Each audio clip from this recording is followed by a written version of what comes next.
দুরূদ ইব্রাহিম পড়ে লবণে ফু দিয়ে খেলে কি হয় জানলে আপনি অবাক হয়ে যাবেন। আমরা কিন্তু অনেকেই বর্তমান সময়ের ভিতরে সবচেয়ে বড় সমস্যা জাদুর সমস্যা।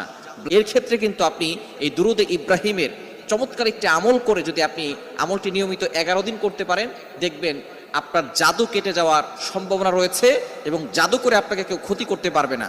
খুবই চমৎকার একটি বিষয়। এই দুরূদের ফজিলত কিন্তু অনেক বেশি। নবীজি সাল্লাল্লাহু আলাইহি সাল্লাম খুবই চমৎকার একটি বিষয়। এই দুরূদের ফজিলত কিন্তু অনেক বেশি। নবীজি সাল্লাল্লাহু আলাইহি সাল্লামের প্রতি যে ব্যক্তি একবার দুরূদ পাঠ করবে, আল্লাহ পাক রব্বুল আলামিন তার উপরে 10 বার রহমত নাজিল করবেন। তার উপরে আল্লাহ পাক রব্বুল আলামিন 10টি গুনাহ মাফ করে দিবেন। শুধু তাই নয়, তার উপরে আল্লাহ পাক রব্বুল আলামিন 10টি মর্যাদা দান করবেন। সুতরাং দুরূদের অনেক ফজিলত রয়েছে। আল্লাহ তাআলা নিজে বলছেন, কোরআন খুলেন, আল্লাহ বলছেন 22 নম্বর পারার 5 নম্বর পৃষ্ঠার 4-5 নম্বর লাইন, সূরা আহজাবের 56 নম্বর আয়াতে রব্বুল আলামিন বলেন, ইন্নাল্লাহা ওয়া মালাইকাতাহু ইউসাল্লুনা আলান নবী ইয়া আইয়ুহাল্লাযীনা আমানু সাল্লু আলাইহি ওয়া সাল্লিমু তাসলিমা।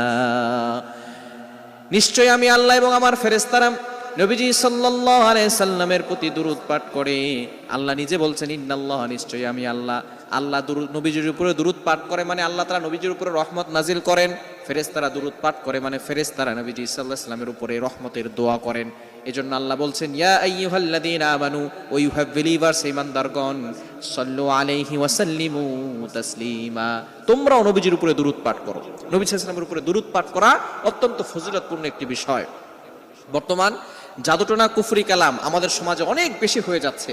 এটা থেকে বাঁচার জন্য জাদুটাকে কাটতে হবে। এটা কাটার জন্য আপনি দৈনিক 5 ওয়াক্ত নামাজের পরে ফজরের নামাজ অবশ্যই পড়বেন এবং 5 ওয়াক্ত নামাজ অবশ্যই জামাতের সাথে পড়ার চেষ্টা করবেন এবং মা বোনরা ঘরে পড়ার চেষ্টা করবেন।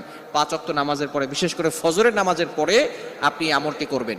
দুরূদ শরীফ প্রথমে ইস্তেগফার পড়বেন 3 বার, এরপরে দুরূদ শরীফ পড়বেন 3 বার, এরপরে আয়াতুল কুরসি পড়বেন 1 বার, তারপরে সূরা ইখলাস পড়বেন 3 বার, সূরা ফালাক পড়বেন 3 বার, সূরা নাস পড়বেন 3 বার। পড়ে এরপরে আপনি সামান্য পরিমাণ লবণ নেবেন। লবণটা অল্প নেবেন, যতটুকু আপনি খেতে পারবেন অল্প নিয়ে সেটার ভিতরে আপনি ফু দিবেন। ফু দিয়ে এটা আপনি ওই লবণটা আপনি খেয়ে ফেলবেন যতটুকু আপনি খেতে পারবেন। এটা ফজর নামাজের পরে করবেন আর রাতে ঘুমানোর আগে করবেন। এই 2 বেলা আমল করবেন, ফজর নামাজের পরে আর রাতে ঘুমানোর আগে। যদি আপনি এটা করতে পারেন, তাহলে যদি কেউ আপনাকে জাদুটোনা করে, টানা 11 দিন করতে পারলে কেউ যদি আপনাকে জাদুটোনা করে, সেই জাদুটোনা কেটে যাবে ইনশাআল্লাহ। এবং নতুন করে যাতে করে কেউ জাদুটোনা করতে না পারে, ব্ল্যাক ম্যাজিক করতে না পারে, এজন্য 5 ওয়াক্ত নামাজের পরে আপনি আয়াতুল কুরসি, 4 কুল, সূরা বাকারার শেষ 2 আয়াত এগুলো পড়ে বুকে ফু দিবেন আর হাতে ফু দিয়ে পুরো শরীরকে মাসাজ করে দিবেন।